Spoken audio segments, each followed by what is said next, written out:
Hi, I'm Beth Behrs. I'm here to answer your questions about mental health, physical health, and give my best advice.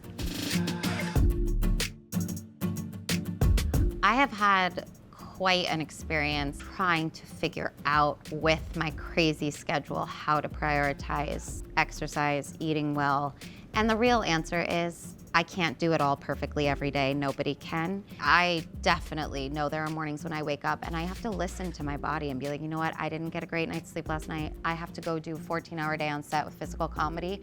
Yoga's not gonna happen this morning, and that's okay.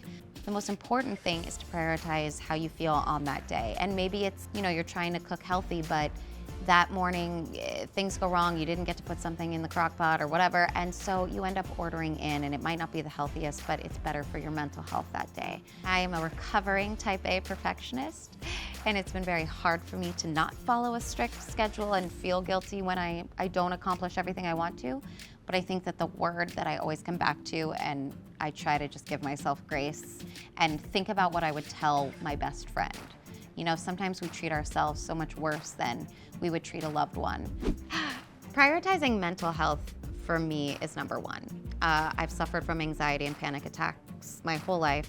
Making mental health a priority comes in the smallest moments, like washing your dishes. I know that sounds super cheesy, but if you come back to the present moment, you come back to your breath, you just focus fully on washing the dishes, that's taking care of your mental health.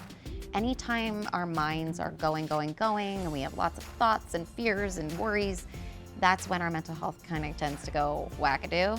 So being able to just come back to your breath, you can do it any time, at any point during the day, even if it's for 30 seconds here, 30 seconds there. You don't have to muscle through.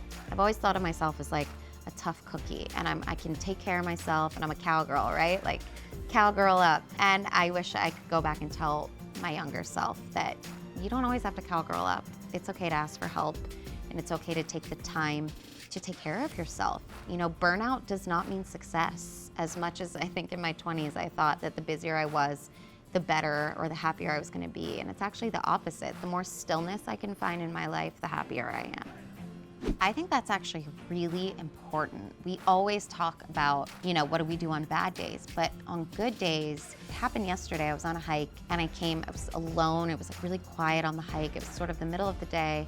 And there was just like this canopy of green, of trees, and it's spring and the wildflowers were blooming. And instead of just continuing with my hike, I just took a moment and I took it all in, and I banked that joy. I just sat in it for a minute. And I think the more that you can throughout your day pause and take a moment, if someone makes you laugh really hard and you giggle for a while, and pause and take that in and bank that joy, what you put out comes back.